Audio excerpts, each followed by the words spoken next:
mau menjelaskan materi yang sebelumnya kalian sudah kerjakan. Jadi mau menjelaskan lagi tentang materi ini tentang massa, molekul, dan atom relatif, juga persamaan reaksi kimia.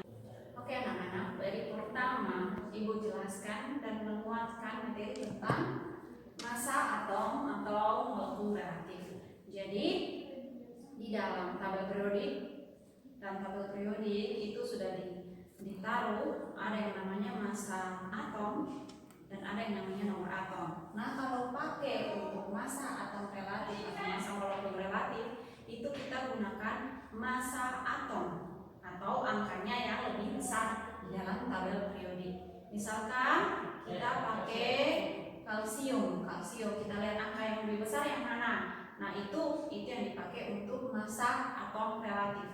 Jadi massa atom relatif itu dari kalsium atom, berarti satu saja kan? Berarti kalau ditanya massa atom relatif kalsium berapa? Ini ada di bagian bawah, angka yang paling besar. Bedanya massa atom relatif dan apa bedanya massa molekul relatif. Jadi kalau massa atom relatif itu disimbol dengan A besar, R kecil. Massa atom relatif. Kalau misalnya untuk massa molekul relatif itu disingkat dengan M besar dan R kecil. Jadi kita bisa bedakan ya, ada yang namanya massa atom relatif dan massa molekul relatif. Jadi yang membedakan massa atom relatif dan massa molekul relatif itu dilihat dari unsurnya. Kalau misalkan atom relatif berarti hanya terdiri dari satu unsur. Misalkan yang ditanya massa atom relatif dari kalsium berapa? Jadi hanya untuk kalsium. Nah, bedanya kalau untuk molekul relatif, namanya molekul kan kita sudah belajar, itu merupakan gabungan lebih dari dua unsur yang sejenis ataupun yang berbeda jenis. Jadi kalau misalnya ditanya massa molekul relatif dari oksigen itu berbeda. Jadi ini sudah namanya massa molekul karena oksigennya ada dua, sudah terdiri dari dua unsur sehingga dikatakan dengan massa molekul. Jadi kalau di dalam soal yang sudah Ibu kasih ada beberapa itu, nah di situ ada juga contoh yang sudah Ibu kasih, di situ ada unsur dari molekul Ca, CO3 atau kalsium karbonat. Mau jelaskan di contoh yang sudah Ibu kasih kemarin, soalnya hitunglah massa molekul relatif dari CaCO3 jika diketahui massa atom relatif kalsium 40, massa atom relatif karbon 12 dan massa atom relatif dari oksigen 16. Oke, kita tulis ya unsurnya dulu anak-anak.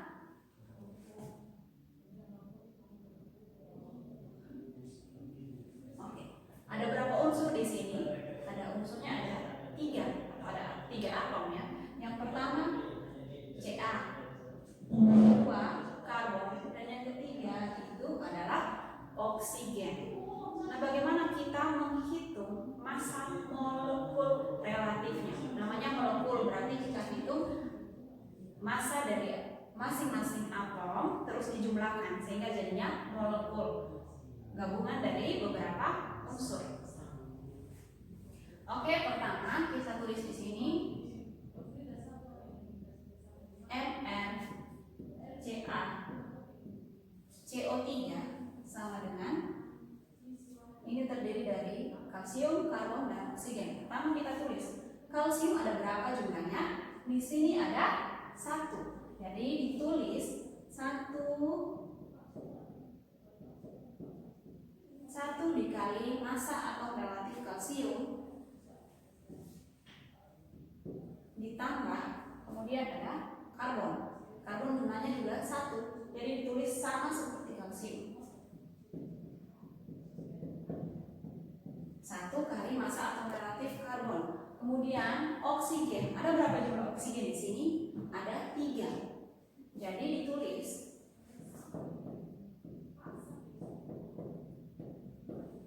3 dikali massa atom relatif oksigen. Kemudian kita masukkan angka-angkanya massa atom relatif masing-masing.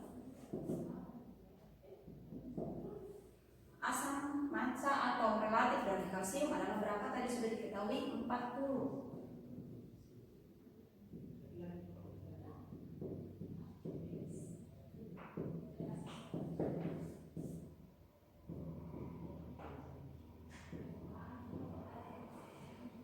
Kali 40, AR dari C 12 jadi 1 kali 12, AR dari O adalah 16, sehingga 3 kali 16. Ingat selalu dalam perhitungan harus disertakan dengan satuannya. Satuan dari massa atom relatif yaitu gram per mol.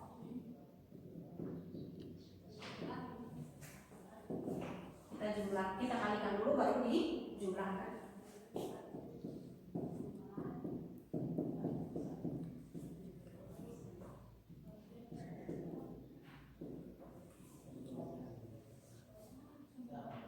Sehingga kita dapatkan 40 ditambah 12 itu 52 dijumlahkan dengan 48, sehingga dapatlah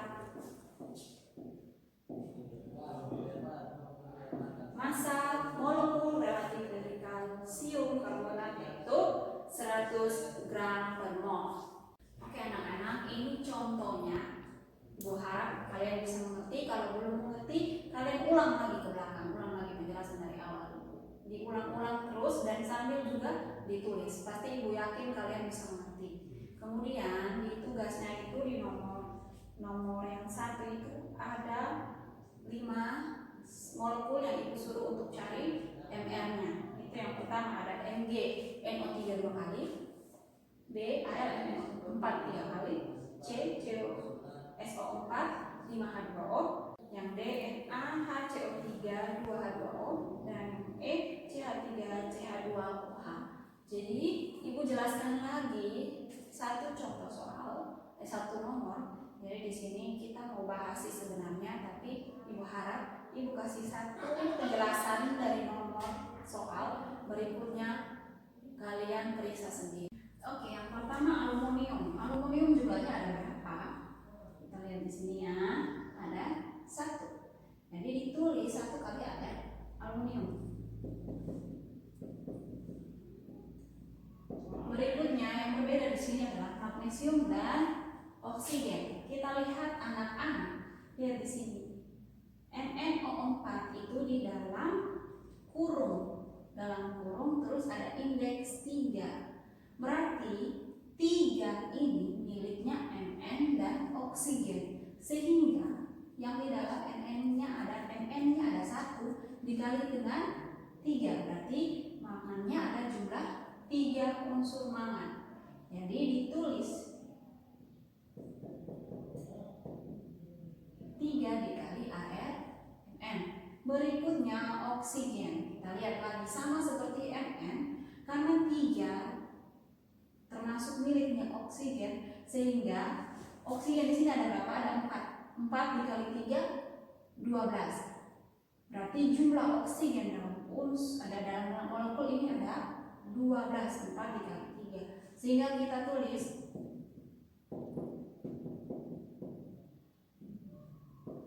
12 dikali Ar oksigen.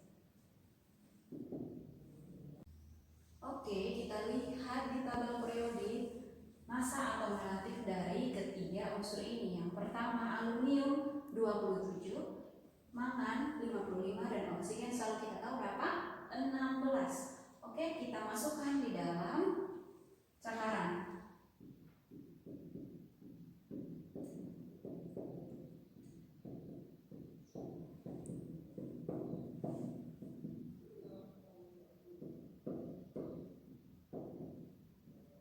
Ingat, sekali lagi ditulis satuannya.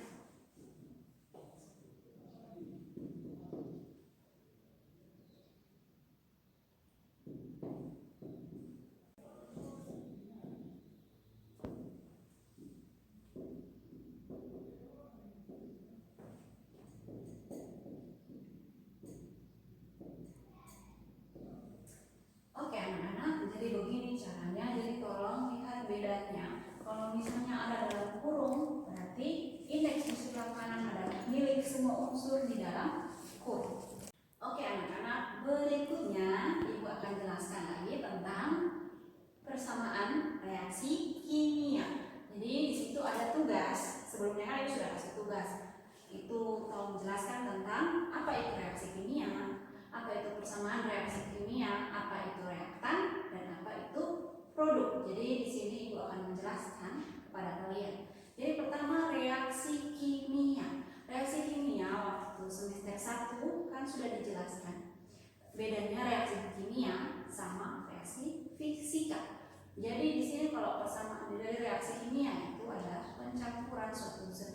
dua zat atau lebih yang dapat menghasilkan zat baru dengan ciri-ciri yaitu ada perubahan warna, ada perubahan suhu, terus ada munculnya endapan.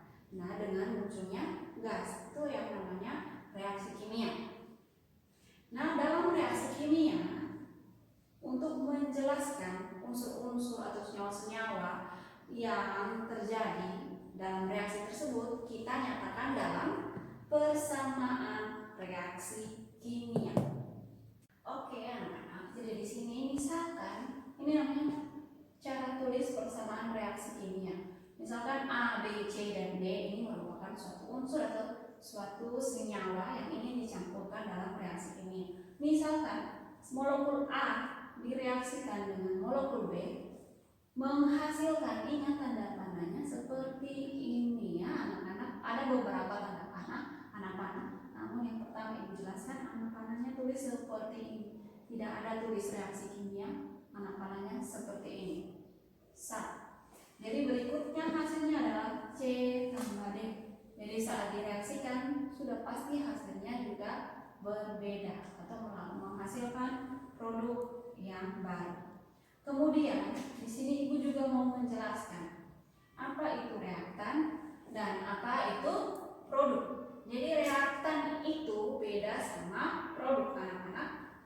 Kita lihat di sini di antara di anak panah berada di bagian tengah antara A, B, dan C, D. Kita lihat mana yang reaktan dan mana yang produk. Kalau produk kan kita sudah biasa kenal dengan istilahnya, produk itu seperti apa, sesuatu yang dihasilkan, ya kan? Jadi hampir sama dengan persamaan reaksi kimia. Jadi produk itu yang dihasilkan.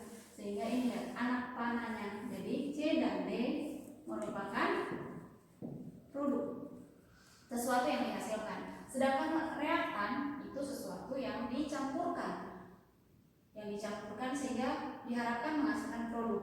Jadi kalau di dalam persamaan dia itu berada di sebelum anak panah. Jadi A dan B merupakan reaktan. Oke anak-anak, di sini ada salah satu soal yang ibu kasih untuk kalian untuk menjelaskan. Jadi ada ditulis SO2 gas direaksikan dengan ditambah, berarti direaksikan dengan O2 gas menghasilkan SO3 gas. Lihat ada wujud. Itu wajib ditulis dalam persamaan reaksi kimia. Jadi di sini coba kita lihat mana yang merupakan reaktan dan mana yang merupakan produk. Ingat lagi tadi yang ibu sudah jelaskan, kalau produk itu berada di sebelah mana dari anak panah, sedangkan reaktan berada di sebelah mana dari ini anak panah. Kita lihat di sini, kalau yang reaktan berarti berada di sebelum dari anak panah. Jadi ini dia anak-anak, SO2 gas dan O2 gas merupakan reaktannya, sedangkan di bagian kanan setelah anak panah yang menunjukkan bahwa ini yang dihasilkan dari hasil reaksi ini. Ini yang dihasilkan itu SO3 gas. Berikutnya, ibu akan jelaskan lagi tentang penyetaraan reaksi. Penyetaraan berarti menyetarakan anak-anak. Dalam reaksi kita harus menyetarakan di bagian kiri yaitu reaktan dengan jumlah unsur di bagian kanan yaitu produk. Kenapa anak-anak? Karena misalkan ibu buat analogi ya. Suatu saat ini misalkan Dana ingin membuat kue satu pan, berarti terigu yang digunakan harus diukur, harus sejumlah agar nanti dihasilkan satu pan kue. Jadi apa yang direaksikan, jumlah yang direaksikan itu harus sama dengan jumlah produk. Tidak mungkin kan Dana buat kue dengan ketakaran terigu hanya untuk satu pan, tapi kemudian dihasilkan 4 pan dengan jumlah pan yang sama. Ya tidak mungkin anak-anak. Jadi di sini kita dalam persamaan reaksi kimia kita harus lihat, oh kalau misalnya di sini sulfurnya jumlahnya 1, berarti di kanan produknya juga hasilnya harus 1, kan harus seimbang, harus setara. Apa yang direaksikan jumlahnya harus sama. Jadi kita lihat di sini apakah persamaan reaksinya sudah setara atau belum. Kita lihat dulu anak-anak, kita menghitung jumlah unsur di sebelah kiri jumlah unsur di sebelah kanan itu harus sama. Yang pertama kita hitung bagian kirinya, yaitu sulfur. Ini bagian kanan, ini bagian kiri. Oke, di bagian kanan sulfurnya jumlahnya ada 1. Bagian kiri sulfurnya jumlah ada 1 juga. Berikut kita lihat lagi oksigen. Oksigen kita lihat ada di bagian dengan sulfur. O-nya ada 2. Terus oksigen sendiri jumlahnya 2. Jadi di bagian reaktan atau bagian kirinya. Oh, di sini maaf Ibu lihat pakai kanannya Ibu ya. Ini kanan, maksudnya kanannya Ibu karena Ibu menghadap. Di sini kirinya Ibu. Jadi tulis saja di sini apa? Reaktan.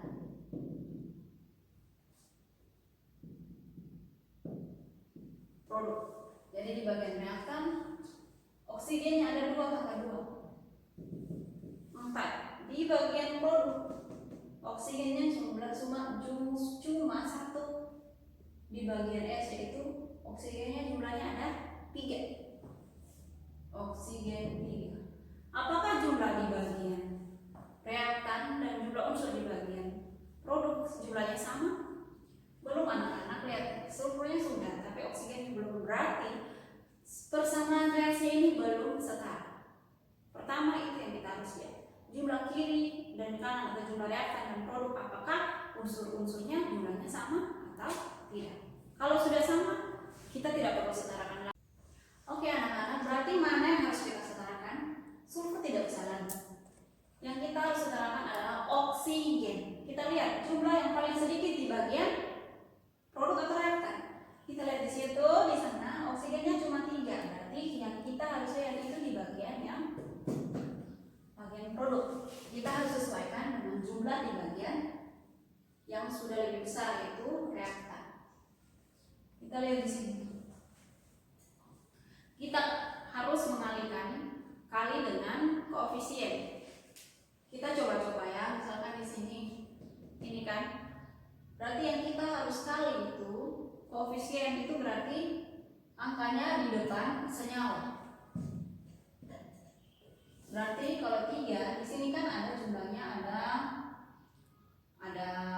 4 ya, jumlahnya di sini ada 4. Nah di sini kalau misalnya kita kali dengan 1, berarti sama saja, tidak ada perubahan karena 3 kali 1 tetap 3. Kita coba lagi dengan angka berikutnya yaitu 2. Misalkan kita taruh 2. Berarti oksigen di sini 2 dikali 3 berarti jumlahnya ada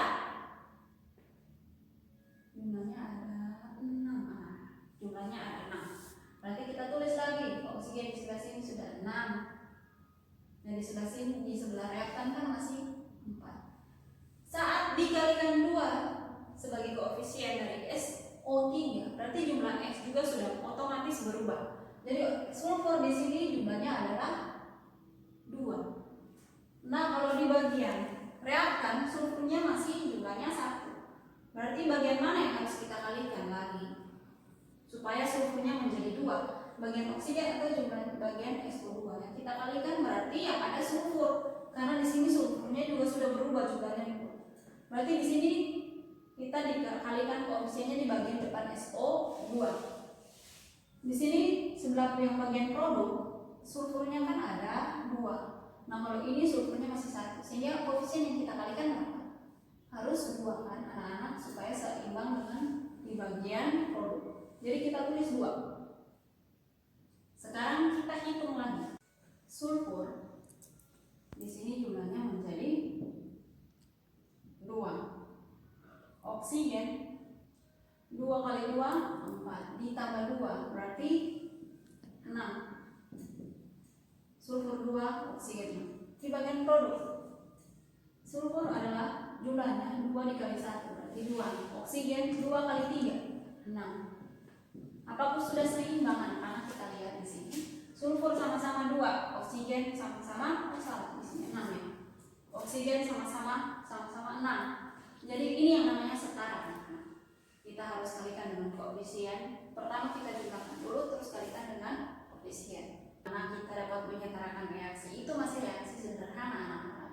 Jadi bagaimana untuk reaksi yang lebih kompleks lagi, itu ibu harap kalian cakap terus, dan kalau ada kesusahan jangan berhenti untuk bertanya. Berikutnya ada satu hal penting dalam persamaan reaksi kimia, yaitu wujud. Apa sih yang pentingnya kita menuliskan wujud? Wujud itu seperti cair, gas. Misalkan ya anak-anak, kita bedakan H2O itu kan air. Kalau kita mau bedakan es batu sama air minum, jadi kalau dalam kimia kita bisa tahu itu dapat ditulis dengan wujudnya. Jadi kalau misalnya es batu wujudnya padat, jadi ditulis H2O dalam kurung es atau solid. Jadi kalau misalnya itu untuk yang padat, kalau misalnya air tapi dalam misalnya di H2O tapi yang air ya, yang biasa kita minum, berarti kan wujudnya cair. Berarti ditulis H2OL atau liquid. Jadi ada 4 wujud dalam reaksi kimia yang harus kalian ketahui dan kalian pahami. Nah, karena itu selalu dipakai dalam setiap reaksi kimia. Jadi untuk kelanjutannya nanti itu kita wajib dan sudah harus familiar dengan wujud-wujud tersebut. Yang pertama ada solid atau disimbolkan dengan S kecil. Jadi itu untuk wujud padat. Misalkan yang tadi Ibu jelaskan, air tapi dalam wujud padat. Batu misalnya, batu lagi, misalnya es batu. Jadi kan dalam bentuk wujud padat kan anak-anak, jadi ditulis H2S, H2O, S solid. Atau misalkan mangan dalam wujud padat, jadi Mn solid. Berikutnya ada yang namanya liquid. Liquid jadi cairan anak-anak. Jadi bedanya Ibu mau jelaskan. Misalkan gula itu kita campurkan dengan air. Berarti itu dia, kalau misalnya gula dicampurkan dengan air, berarti dia terlarut kan anak-anak. Itu namanya larutan. Beda dengan liquid, cairan. Kalau cairan itu misalkan gula, tapi dia dalam bentuk meleleh, berarti hanya gulanya sendiri anak-anak. Bukan itu berdasarkan oleh pelarut. Jadi kalau gula kita panaskan, kita didihkan dia, terus dia bentuknya karamel, dia bentuknya cair, nah itu wujudnya liquid. Dia dari unsur sendiri tanpa ada campuran lain, tapi wujudnya dalam wujud cair. Jadi itu dikatakan dengan diberi simbolnya L atau liquid. Beda kemudian aqueous atau yang namanya larutan. Larutan itu selalu dicampurkan dengan pelarut. Jadi kayak misalnya gula tadi kita campurkan dengan air. Nah, itu yang nanti kayak larutan gula. Misalnya kita pakai gula itu kan C12 H22O11. C12 H22O11, tapi dalam bentuk larutan kan, berarti kita taruh dalam kurungnya apa? Aqueous, karena dicampurkan dengan air. Berikutnya yang keempat itu yang paling gampang, yaitu gas. Gas itu disimbolkan dengan G. Jadi oke anak-anak kelas 10, jadi itu penjelasan mengenai massa atom atau molekul relatif, kemudian dengan persamaan reaksi kimia. Jadi Ibu harap kalian perhatikan videonya, dan kalau misalnya masih bingung, belum mengerti, bisa diulang lagi videonya, atau Ibu selalu terbuka untuk kalian mau bertanya. Jadi manfaatkan WFH. Ya kalau kalian sih belajar dari rumah, jadi itu lebih nyaman, lebih santai. Jadi bisa sambil tiduran, bisa sambil tanya ibu, bisa nonton videonya. Jadi ibu harap kalian tetap jadi anak yang bertanggung jawab, anak yang jujur, dan anak yang taat. Sekian dari ibu. Semoga kalian bisa belajar dengan baik. Tetap ada harapan